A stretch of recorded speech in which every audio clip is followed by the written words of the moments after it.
Welcome to Expedient Means with Lin Wei on Time Monk Radio. Lin currently resides in China and is the founder and head teacher of Guizhou Philo-Cultural Society. He has extensive experience in Buddhist and Taoist meditation, Qigong, martial arts, and traditional Chinese medicine. To learn more about Lin, please visit his website at www.guizhenhui.net. Tonight we will be continuing our discussion on the Skandha demon states. Welcome back, Lin. Hello, hello. It's been a little while since we've spoken. Yes. Well, we're basically, like we always do, we're going to be cutting to the chase on the 50 Skandha demon states because it's a very, very long thing. So we're basically picking several aspects of each Skandha and just running through it as a general, you can say a general light on the idea so people will feel to check it out in full. Yes. All right, where do you want to start?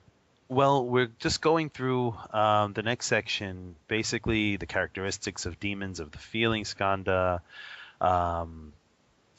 basically looking over the feeling skandha, going into the thinking skandha, and whatnot. So basically, we're continuing this discussion, and we're going on. Oh, excuse me. Here's all my. Sorry for this. My computer is doing some crazy things right now. It's all right. The computer Skandha state. The computer Skandha state. Yes, exactly. Okay, here we go. Back on track. Sorry for that little snafu. It kind of like blanked out the whole screen. It's just another expedient, Len. You just have to cultivate patience. Yes. So, there's part in this aspect where the Buddha is telling Ananda, a good person who's cultivating samadhi and emptiness, shamatha, has put an end to the form skandha. So we can see the mind of all the Buddhas as if seeing an image reflected in a clear mirror. That's pretty interesting. That means one who cultivates, the skill of directing the hearing inward to hear his nature. Here it goes again. To hear what I don't know if anyone can hear that. Yeah, I can hear it. Computer screaming. The idea of this topic probably makes a computer cry. So anyone, yeah, and really... you've had all your responses written out. It took you 3 months to write them out. Now the computer won't act up, right? That's so funny. So a person who can turn his hearing inward, and cultivates like a perfect understanding through hearing, like you can bring your sense inward, you bring the hearing faculty inward, you can quiet your thoughts, and once that stops, the thinking ideas stop, the false thinking stops, real contemplation becomes a possibility. So they put an end to the form skandha. Now they can see the mind of all Buddhas as if seeing an image reflected in a clear mirror. So it's like you can see the Dharma door of the mind seal of all Buddhas. This is what Master Xuanhua is saying. Just as if you were seeing his own reflection in a mirror. It's like you can just see the pure substance of the bright, true, and purely enlightened, completely enlightened mind. And he goes, hey, I've attained something. I got something, But something else happens. He can't use it. As the sutra says, he seems to be, the feeling resembles being paralyzed by a ghost or a person. Well, the commentary tells you about a ghost. But it's similar to being like a paralyzed person. Like you just can't move the body. Now, there's a ghost called a Kubanda ghost, which is a paralysis ghost. And many people I know have experienced this feeling. I have. Well, basically when you're sleeping and in the middle of the night you kind of wake up a little abruptly, but you can't move your body. You can breathe, You can't move your body though. Your arms and legs, they can't be moved. It feels like there's this whole magnetic push on you. Some breathing is also very shallow. You're thinking, but your thinking is muddled. It's almost like you can't think anymore. But you have this inner, if you can scream, but there's no sound, and it's like, oh my God, what am I gonna do? But you can't actually hear anything. That's just the idea of what you feel. So this breaking through this specific aspect of the mind is similar to being paralyzed by a ghost, like that. My computer is acting up again, and I can't do anything. Sorry about this. This is the paralysis ghost of the computer. So the person says, hey, I've stopped all thinking, things are pretty good here. Everything seems to be stable, and he feels like he obtained something. He got something. Okay, but it's just like having fallen under a ghost. You're just reaching like a plateau, basically, and you've fallen under a state that resembles that of a ghost pressing on your body and stopping you from moving. Okay, and sometimes it stops a person from breathing, or makes it difficult for them to take deep breaths. Okay, you can see, you can hear, nothing is broken, everything is all together. You just don't feel confused or anything, but you just feel like you've been overcome by some type of deviant influence. Sorry about that, if you guys can hear that. Is the computer still acting up? Yeah, I think it has finally. No, it's opening up pop-ups. That's all right. It just adds a flair to the show. It does, because it's real. It's living. So basically, you hit a state in your cultivation. You've been really going vigorously, really head first into everything, and you hit a place where everything seems to have stopped. And the second you go, I've reached stillness. I'm freaking awesome. That's when a demon state enters. If you sit there and go, oh well, let me keep going. I could summarize the whole commentary on the Skandha demon states. Every time you think you've got something, you probably it's false thinking. Yeah, but now it's like you're eating cereal and you have a cereal box full of a whole bunch of different flavors, and your taste buds are screaming because it's like, whoa, I have strawberry, I have chocolate, I have all these different types of flavors going on here. This is like heaven, but I don't know which flavor is which. I don't know what is what here. So what we're doing is separating the flavor. We're separating the experience with the 50 Skandha demon states. Is kind of laying out a general idea of, okay, this is the mesh of what happens in your mind. A cultivator or non-cultivator. A cultivator can get it more so, or a cultivator can try to understand it more so. Here's what's going on in your mind, all the confusion of your senses, all the confusion of your thinking, and bit by bit you can see how this interplayed with that and caused a big screwy crappiness in the mind, basically. It's kind of like you're untying the mind knot by knot. Yeah, literally. And once you untie you're grasping to the senses. You untie the knot of the senses one by one, it becomes easier because your experience in doing so becomes better. Your strength in contemplation and concentration becomes stronger. Remember, anything that takes you right off, you can be sitting in meditation. Anything takes you right off your focus. You're constantly sitting very good, very nice, very straight, and you're comfortable, and all of a sudden you start to have memories of things happening in the past, and you fall into that kind of state.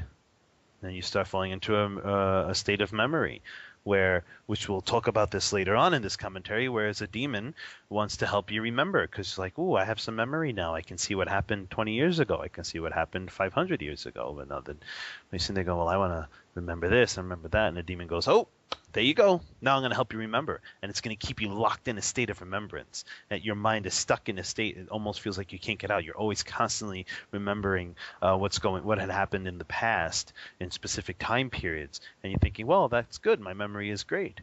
No. Your energy is being taken away because you're just focused in one space. It's kind of like stuck. And you're pushing, but you can't move anywhere. Yeah, it's like I know myself a lot of times when I'm sat in meditation, like just I'll get some of these brilliant ideas, you know what I mean? And it's almost like it's it's alluring, and you have to almost make a decision not to follow it, right? But it's hard because it's like you get these flashes of genius almost, you know what I mean? And you either have to follow them or let them go. But if you follow them, I think you go right into the thinking. Yeah. Well, yeah. Once you start like creating more ideas about the idea you seem to have realized, then you've totally gotten taken away from your real goal here. Yeah. You know. Well, with this specific state, okay, it passes by. It obviously does, like all states. Okay, and once it passes, then you can start going deeper in your practice. Okay, so remember when you start getting, if you're a cultivator and you start feeling this almost this effervescent stillness, and you can't move your body, everything is intact though. You can hear, you can smell, your senses are all right, but you just can't move the body. Don't sit there and go, oh my God, what am I going to do? Or just sit there and go, ooh, I've got this really great universal creamy stillness going on here. I'm wonderful. I just attained something. Ooh, I entered the emptiness. I entered the void. No. You kind of like slipped on a banana peel and banged your head, and all of a sudden you screamed, ow! That's what happened. And the pain eventually subsides. You didn't enter any void. You can't enter something that has no doors. People cannot enter a void. People cannot enter a stillness, because if you are entering a stillness, you are moving. Therefore, there is no stillness.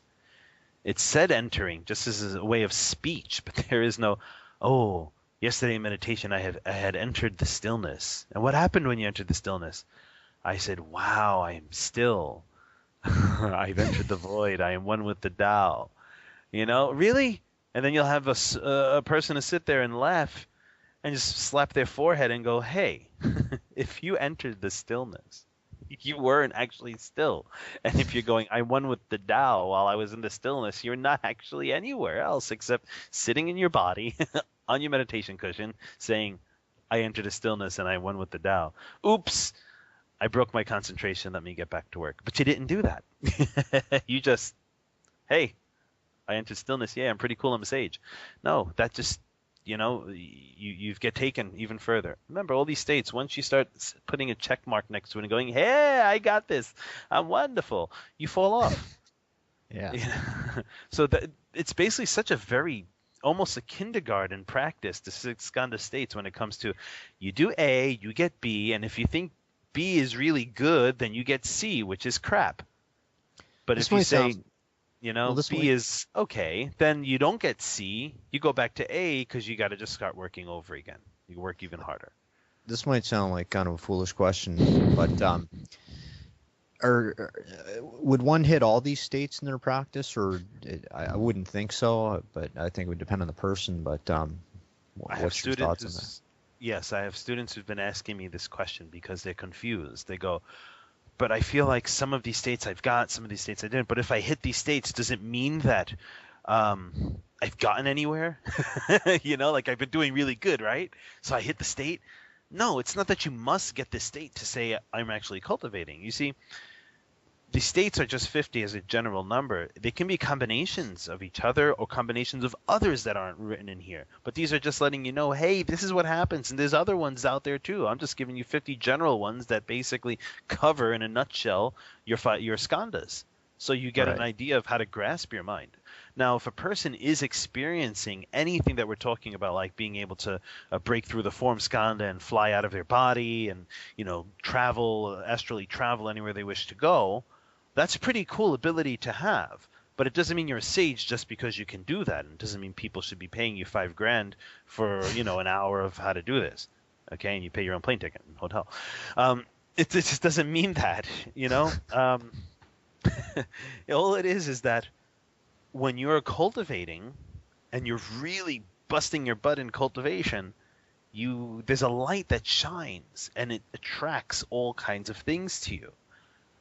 and they'll say, "Ooh, he's got something. He's getting close. He's almost breaking through. Let's throw water on his face. Let's give him a pain in his back. Let's make him slip a disc. Let's make him start thinking of women or her thinking of men or whatever, and then just make all these things happen in the mind and see what happens from there." And the person goes, "Ooh, I feel this ever great lovingness to all living beings." And then all of a sudden, he has this gratitude for everybody, and then starts thanking everyone for a slap in the face, starts thanking everyone for a cup of poison, starts thanking everyone for all the good and the bad. But he's missing one thing, actual wisdom with this gratitude. So they already fall off. They get stuck. When you see a person fully absorbed in what they feel they have attained, in the sense of, I felt this great, wonderful warmth and cooling feeling that had come over my body, and I want to walk with that all the time because it's so great and wonderful.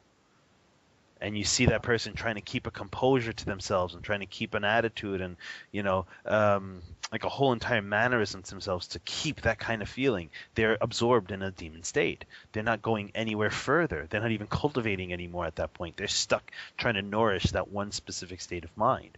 That's why a lot of people with a guided meditation, when they say go to some methods are like, imagine you're under a nice tree, the air is nice and cool and breezy, and you have wonderful smelling scents around you, and they throw in a scent here, and they throw in a scent there, and throw in flowers here, and it puts you in this state that you actually see yourself in this place and feel wonderful bliss.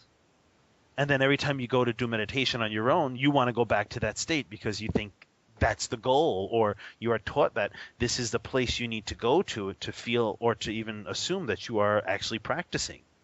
Are those guided meditations even? Would you even consider that real meditation? It is really a contemplation of the method for the thinking skandha. You're basically putting a head on top of a head, floating in that kind of brain matter, water. Yeah. You're just floating in the water, going, "Oh, this feels really wonderful." It'll give you a temporary state, and some people who like it, it's not really touching the surface. It's not even getting close to touching the surface of what meditation or a function of meditation is for. If you're going, well, I have a car, and the car's purpose is I got to clean it. The reason for it, I got to keep it clean and shiny, and so people don't say I'm a dirtbag when I drive my car down the street. And then I would turn around and say, well, I have a car, and I clean it whenever I want to. I have bags of, potato chips in the back seat. I go where I need to go. I get there, and that's about all the use of a car that I feel.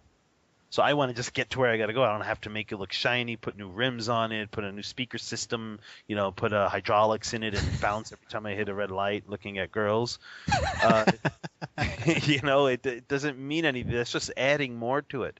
With the guided meditation, I don't practice. I've tried it when I was in my younger teens just to see what this is about, because I was always very skeptical until I investigated it further, and it just did, to me, in my specific opinion, it's not really going to help a person gain their complete enlightenment. Though I haven't gotten complete enlightenment yet, I'm not a Buddha in any sense of the word. It just doesn't fit or make sense to what I've seen in cultivation with the Buddhist teachings, even with more deeper non-commercial Taoist cultivation, even yogic meditation. I wouldn't guide anybody in meditation. I don't want them to be on a leash. I don't want to pull them by the hand. I want to throw them in the water and say, swim. Oh yeah, let me tell you the method while you're sinking. Here, hold this rock. There you go. The rope isn't tight enough around the boulder I threw on there with you. And while they're almost drowning, I'll go out there and then I'll pull them up and go, do you remember how to swim? I didn't even practice. Well, that's the problem. You had a chance just now and you didn't do it. Now you got to start over again. So now they need an expedient means. Learn how to swim. Then eventually you throw them back in the water. Now they can swim. They have a crutch. Now it's them having to forget that they learned how to swim and just be with themselves at that time period, quote unquote time period. Now they won't fall into demonic states of dependency and false thinking about what they have previously learned. Okay. So the demonic states can come in many ways, shapes, and sizes, not just what it is here in the 50 Skandha demon states chapters. There can be many, many more combinations. Kind of like a pizza, you can get So funny. pepperoni and mushrooms, any combination you want. Yeah. So in going along with this, the person contemplates the causes of the feeling skandha, as the sutra says, and sees that the false thoughts of illusory clarity are its source. So your thinking, its source is illusory clarity. We're thinking and we're like, oh, I understand this principle so clearly. It's just this way, blah, blah, blah. And you start creating more views and more speech about the specific thing. And even the thought itself and the thing itself is illusory. So it's kind of like, but we can see the source of the thoughts at this point. Now, over time, a person is practicing with this. Sometimes people go overboard in practice too. Okay, now a person can experience this bright light in their contemplation and in their focus. They break through thinking, they break through form. They basically understand the source of thinking, of false thinking, is illusory clarity. It's just basically you see through your false thinking. You know its origin, and you see that the origin itself is false thinking. Now you've broken through, and you see this beautiful bright light. Now, you really worked hard. You really, really worked hard. And the sutra says, as a result of the excessive internal pressure in the mind, the cultivator is suddenly overwhelmed with such boundless sadness that he looks upon even mosquitoes and gadflies as newborn children. He's filled with a pity and unconsciously bursts into tears. When I read this, I said, I've seen people who, the second they see an animal, they go, oh, it's so cute. Oh, my God. And then they start to cry, and they go, you stepped on an ant. Oh. And they start flipping out in sadness, and they go, I love all living beings. Ah! Okay. Or they see you and you're so beautiful and wonderful. Oh, I can't take it anymore. You're so great. Okay, and they just break into tears. And they feel like they have this over greatness of compassion. And Master Hua, he goes into his commentary here, and he calls it people think that they've attained the great compassion of oneness with all state, because they just start crying and feel love and sadness for all things and sympathy. Oh my God, it's beautiful. Oh, the flowers leaf broke. Oh my God, let me get a Band-Aid. Oh, I broke it even more. I'm such a terrible person. So yeah. This is what happens, and I've seen this, and I've even felt like this before. And I felt like when I was younger, I would see these animals and little bugs, and I wouldn't kill them. I would pick them up with a napkin or something and put them outside, and I would look at them, and then I would feel this pulling in my heart, and I would just start tearing up. Oh my God, someone's gonna step on you. Like a car's gonna run you over when you're running in the street. Oh my God, or a bird is gonna eat you. I would cry a little, and then I thought to myself after some time, because sometimes the states can be 5 minutes or 2 seconds or 3-4 months or a few years, depends on how attached you are. I don't remember how long it was for me, but I just woke up one day and go, okay, I love all living beings. All things are really great and peaceful and wonderful, but if I gotta keep crying about them, damn, that's gonna be a real waste of time, and I don't want to be like that. So it stopped, totally cut off, and I saw through it that it was, it's one thing to have the great feeling of compassion for all living things, but it's another one to sit there and cry over it. Get stuck in it. Yeah, you get in that kind of state, and the state is called overexertion and suppressing the mind in the course of cultivation. Hey, so I got a question about this. Okay. Would you think that possibly this is the state that was the catalyst for Siddhartha to go on his search for enlightenment? I wasn't there. It's hard. I was going to say it's hard to say for certain. I would give you an assumption, but don't take it as anything but, assumption.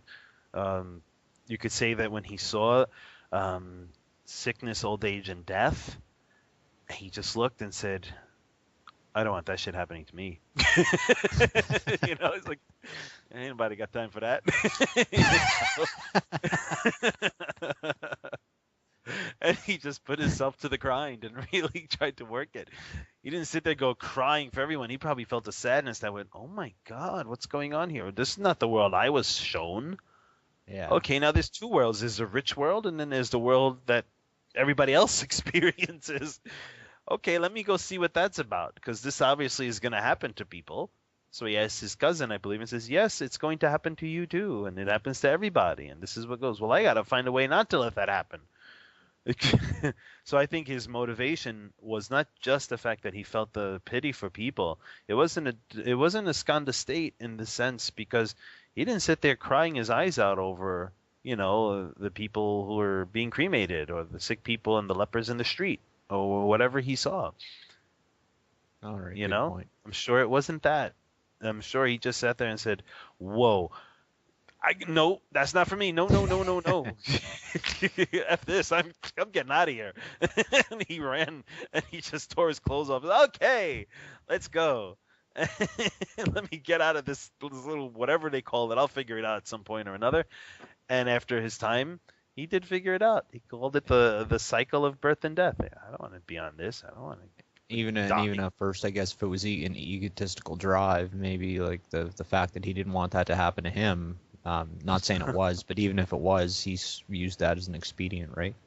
Well, yeah, because the Buddha, he already attained Buddhahood. He gave us the whole experience of his life was really how to show us going from being the human standpoint to attaining Buddhahood, that a human can attain Buddhahood. And these are the trials and tribulations you're going to go to. So his whole body and everything he did with his body was literally a teaching saying, this is what happens to you with your physical body as a human when you're cultivating. It's not that he just became born and says, okay, look, everyone, I'm a Buddha, and let me tell you how to do it. But I didn't have to do it in this lifetime. Then that would not make people feel very connected to him. If they seen his struggle and felt his struggle, then they would understand it and be more accepting of it at some point. So I didn't, meaning like he's seen that and goes, oh, no, that's not for me. I'm not going to eat that food. He went, whoa, I don't want to go through that. But it wasn't, I don't want to go with the proverbial ego. It was more of for the sake of saying and let me get done with this thing. Let me get it over with, and he already had his resolve at that point. So the overexertion in the mind, you're suppression of the mind. You're really trying to stop your thinking. So you're really applying concentration. All of a sudden you break through something. And now you feel this universal creamy oneness with everybody. And then if you can recognize it and say, okay, look, I cried a lot and it was just a mosquito flew by me and I cried because the wind was blowing on him so hard as he flew by me. I'm sure it probably annoyed him, maybe made his eyes water or something. I can't cry over that. That's something to cry about. There's something wrong here. And you go back and look and you contemplate, and now you can break through the skandha. But you sit there and go, I love all beings. I'm wonderful. I'm a sage because I have this great loving oneness by everything. No, because then you fall off the wagon. You start crying for no reason, as Master Ha says, And if you realize that, why did I just start crying for this? This is ridiculous. I got to change this. Then it's good. There'll be no problems whatsoever. Okay? And so sometimes sometimes these things just come out, and you may not even realize that they're happening to you, right? Oh, no. They're not obvious. They go right in time, right in turn with your general awareness of things. In this state, demon of sadness will come along, as Master Ha says, and says, well, you know what? I like to cry too. I'm an expert at making things cry. I will make this person cry more. Look how crazy they are about a piece of peanut that fell on an ant. And as soon as they see someone, they'll feel sad and start crying uncontrollably or just do every other thing. But they don't recognize that it's a state because they already feel like they have to be compassionate to all beings. So the demon says, I'm going to use that against you or use that for you to go through this state. So you don't break through and you don't become a Buddha. You don't awaken. And then they use these states to screw around with your mind. Some people have this, and Master Hua talks of some stories about this in the 50 Skandha Demon States, in this chapter also. I'm not going to read the story because we have a lot to go through. Basically, it's from pressuring the mind and concentration. You get to a point where you just feel like this wonderful, all-pervasive love for all things, and then because there's a wrong view in the mind about how that should be expressed, you start wailing and screams and cries, and then a demon turns around and even makes it even more, or the demon already had seen that was going to happen to you and tried to influence you to do it even more. Yes. Try saying that 3 times fast. Fast. So, going further, let's see. All of this is very important. So, I am going to skip a few things because we should be closing this up a little bit. There's a state called being too anxious to excel in cultivation. Okay? And I thought this was a very important. We've seen that a lot. Yeah. Now, the sutra goes, if he realizes that and remains, okay, I'm reading a little too fast for everyone here. Wow, the sutra's really awesome, people. I really got to pick it up and take a look. I'm skipping a lot of things here, but they're all golden pieces. They're really important. Okay.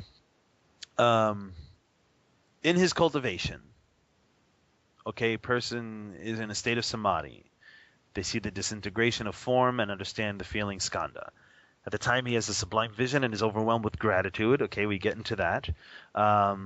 In this situation, he suddenly evinces tremendous courage. So now he has this great, all-wonderful courage and vigor. This is good stuff. Okay?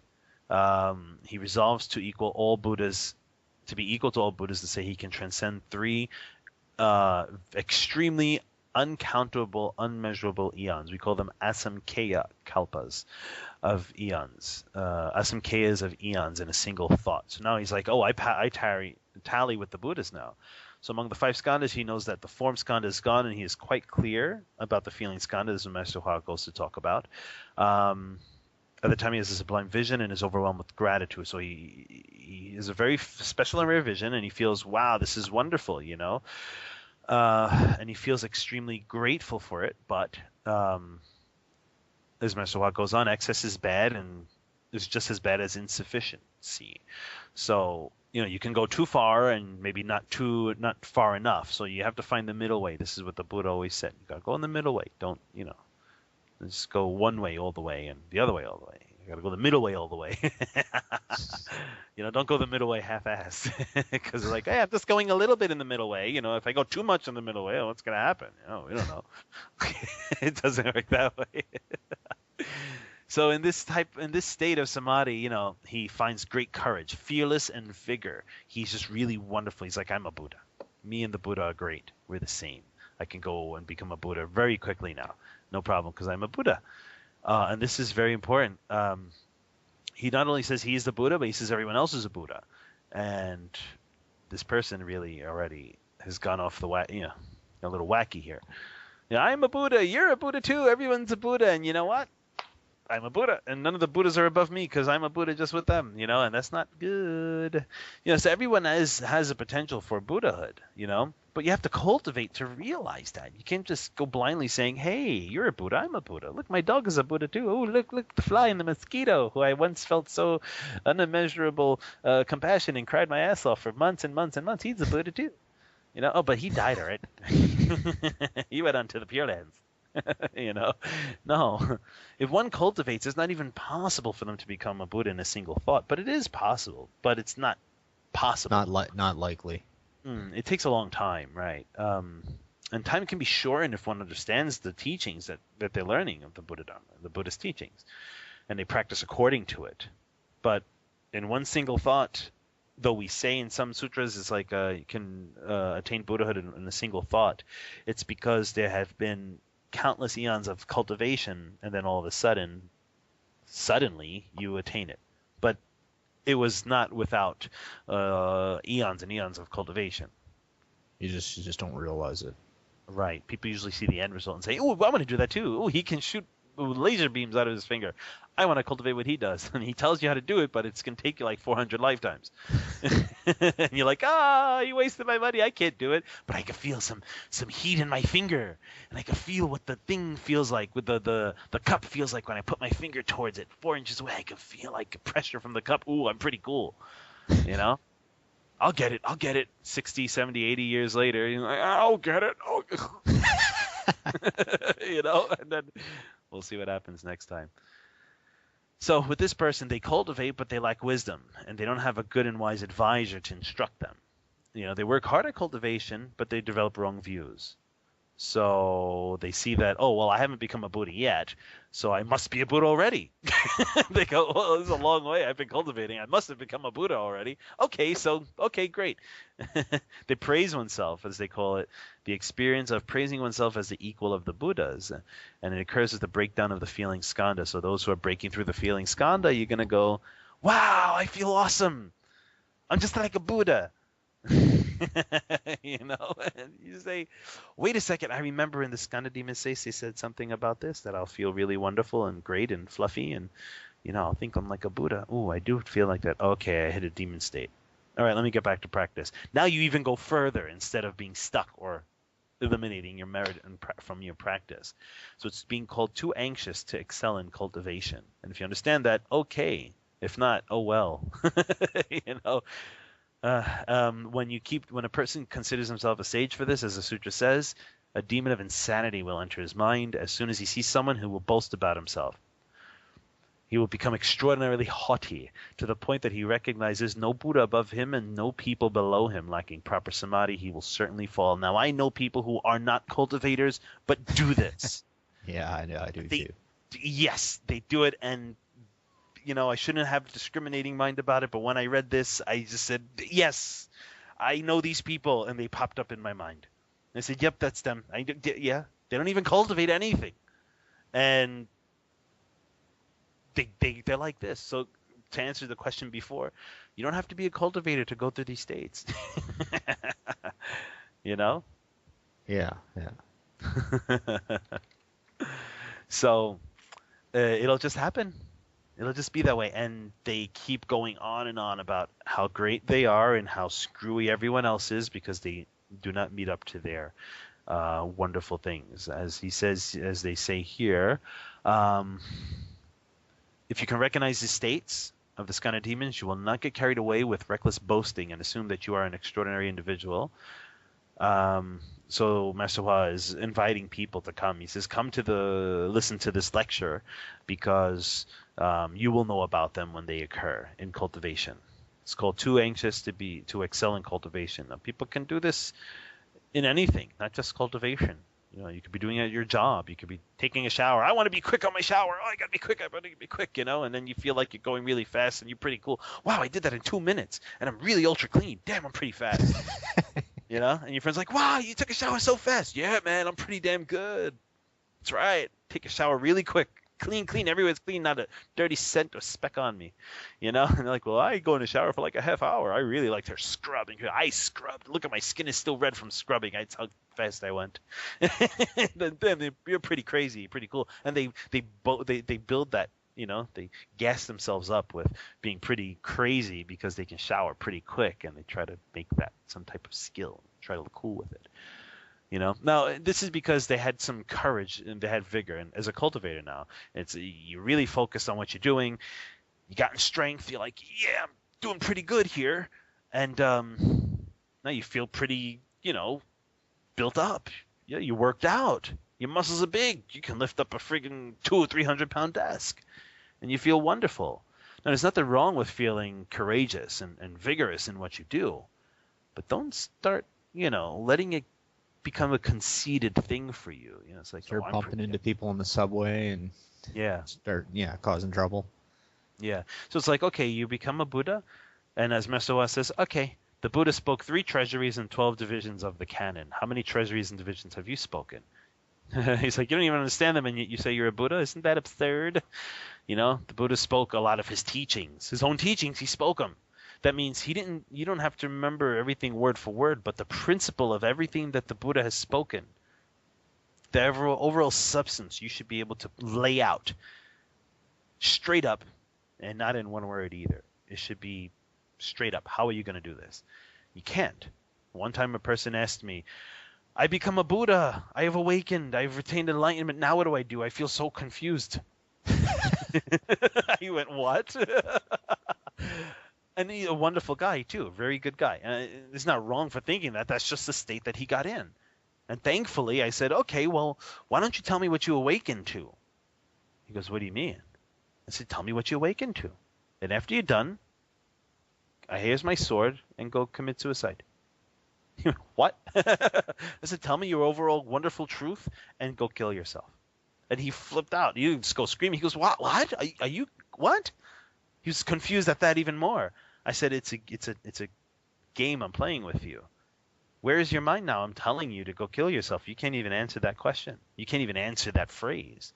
And you tell me you're enlightened? What did you enlighten to? Can you tell me so you can enlighten me? You can't. You're just quoting The Matrix, the movie. You know? I said, believe me, you have some good points, but you're not enlightened, so you can relax. If you were, your responsibility is even heavier than what you think. So don't worry yourself. Relax. Put your feet up, smoke a cigar, and relax yourself. And he was like, really? I said, yeah. How can you tell? Are you enlightened? I said, no, I asked you to enlighten me. But, you know, if I'm telling you, what did you enlighten to? And you can't tell me. Obviously, you are not enlightened. You know, you should be able to tell me straight up, this is the principle, man. And I would sit there and contemplate it and see if it's true according to what I've known and according to what the sutras say. And that's my marker. That's my reference is the sutras. Without them, nobody would have any idea of what the word enlightenment means. If Buddha didn't turn around and say enlightenment, no one would be sitting there going, enlightened this, I'm enlightened here. Really? Okay. Wonderful. So how tall was the Buddha? Would have been a shocker had he grabbed the sword and actually done it, though. But oh my God. You'd have to know the guy's mind at that point in time to even. Yeah, I mean, if he did just take the sword and look at me and tell me some type of thing and just stab himself, I would sit there, oh. But that wasn't the point, dude. The point wasn't to actually go kill yourself; it was to chop off your head of false thinking. Yeah. You know, so the demon of insanity will enter his mind. Okay, and if you don't even recognize it, well, how can you become a Buddha if you can't recognize what changes happen? You know, this demon is one of arrogance, pride, and conceitedness, conceit. It bores into the cultivator's mind and takes possession. Master Wa says it's like driving out his soul. The demon king takes over and acts as a soul. You know, as soon as he sees someone, and I bolded this for my notes, no matter who the person is, he will boast about himself only, and how right he is, and how everyone else is wrong. And he denigrates others to exalt himself. They are all wrong, and he alone is honored. You know, if he's not a cultivator, he thinks he's the greatest thing since sliced bread. And if he's a cultivator, he thinks he's better than all the Buddhas, all the immortals, and all the gods, and all everything's out there. You know? So we got to be careful for this kind of conceited idea when it comes to our cultivation. Okay? You get a little accomplishment. Don't think you're great. Because it's nothing in comparison. The best ability, the greatest ability, I'll tell you what it is. Jump off the cycle of birth and death. That's it. You want to die? Die now. You want to live? Live now. You know, if you can stop all your false thinking, totally jump out of your body, do whatever you want, come back into it, make a new one, whatever, great. That's the best ability out there. Wisdom is second. But because you can't get that first one, wisdom is first. Yeah. And once you get that first one, you already had wisdom. So wisdom is always first. But once you jump off the cycle of birth and death, you're like, oh, God, that's it. You know, all the other wisdom doesn't matter anymore. Even though it was great, cultivated, pure wisdom, it's like everything came to a head. Boom, it explodes. And all this wonderful coolness totally overcomes your mind. And now you are in this state of, I've awakened. Maybe it's like that. I don't know. I'm just, throwing an analogy out there. Don't take my word for it. So remember, you got to break through these things. You can get states like this. Okay? And it's really not fun. We get into the thinking skandha. I'm skipping over a state because we have a lot of stuff to cut into here. There's a thinking skandha. He says, when the good person who is cultivating samadhi has put an end to the feeling skandha, although he has not achieved freedom from outflows, his mind can leave his body the way a bird escapes from a cage. Now, I like this one because a lot of people like to talk about astral projection. Okay? And from within his ordinary body, he already has the potential for ascending through the bodhisattva's 60 levels of sagehood. He has attained the body produced by intent and can roam freely without obstruction. People would like to call this, I forget it now. In the Taoist school, people like to call this the primordial fetus or something like that. Yes, yeah. No? Okay, and they like to do astral projection and float out of their head or something like that and go all over to different realms and planets, but actually they just float around their imagination most of the time. I went to Mars, really? Yeah, there's people on Mars. Really? Now, I believe that there would be people on Mars, and in about 3 or 4 years, I think NASA is sending people to Mars. Okay, but anyway. So in this state, okay, you can leave your body. All right? Now, when it says here, when the good person is cultivating the power of samadhi, the feeling skandha is already gone. He hasn't achieved freedom of outflows yet, but he has other spiritual powers, and his true mind can leave the body in a way a bird escapes from a cage. So, by means of spiritual powers, he can ascend through the bodhisattva's 60 levels of sagehood. Right in his ordinary body, Master Hua says he can become a bodhisattva and attain 60 levels of bodhisattva. Now, I'm not going to go through each 60 levels of bodhisattvahood because that's just going to be a long time. But the idea in this state, it's called the body produced by intent and can roam freely without obstruction. He has to formulate the intent before he can have the spiritual power of the body produced by intent. With such a body, he can go anywhere he wants. Okay? And this is like someone talking in his sleep. The sutra says, although he does not know what he is doing, his words are clear, and his voice and inflection are all in order. So those awake can hear what he's saying. So a person's constantly focused and thinking of something all day long. All of a sudden, he hits the state. Whatever he thinks, everyone can hear because he's speaking it when he's sleeping. But it doesn't mean that, okay, it only happens when you're sleeping. You can jump out of your body, go and do what you want, but your thinking skandha is still going on. Now, it's like someone in their sleep, but it's an analogy, comparing the region of the thinking skandha to someone talking in his sleep. Your mind is all over the place, and we want to stop it out, Although he doesn't know what he's talking about in his dream, what he says is intelligible and everyone can understand it. Okay? He's not aware of what he's saying, but everyone else is. Okay? This is what the region of the thinking skandha is like. Master Hua gives another analogy. This is a guy starts talking in his sleep. I want to eat tofu. I went and bought tofu today, and I ate him after I cooked him. And everyone's like, okay, great, he ate tofu, but what the hell is he telling us for? But it's just that it's always in his mind. So the thinking skandha, you can get absorbed when you're breaking through it, and whatever idea you have, you can go through. You can go to. That's what he's talking about here. If you put an end to your stirring thoughts, as the sutra says, he can rid himself of superfluous thinking. It's like he purged himself.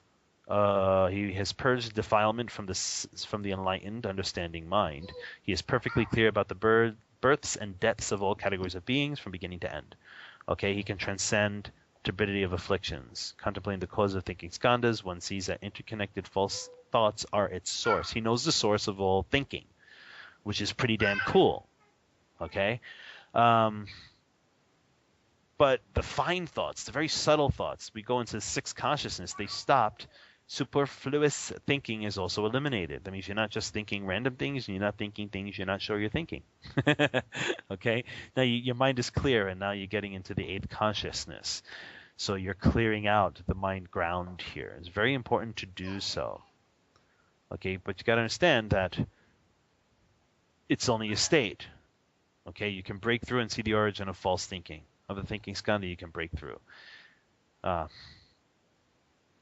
So, yeah, I haven't really seen that word superfluous, and I remember just now as I'm reading it, I'm laughing at myself here, saying superfluous. I almost stuttered over it more so than I would imagine. Anywho, we're going to go on a little further here, and I underlined some things here, just some points for people. I'm taking out of context here, but in this part of the thinking skandha, there are aspects here like you reach a place of seeking nothing, you will have no more worries. He's just talking about generally when you're cultivating, okay, you get to a point where you're content. You have nothing to worry about. We talk about content in cultivation as well. Don't go grasping and searching for more stuff. Just keep going doing what you have to do, no matter what comes your way. Weird ghosts, weird demons, weird people who are possessed by demons and ghosts and spirits.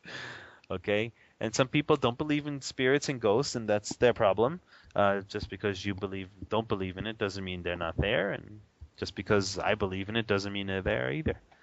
And as we go further here, I think we can put an end to this topic today.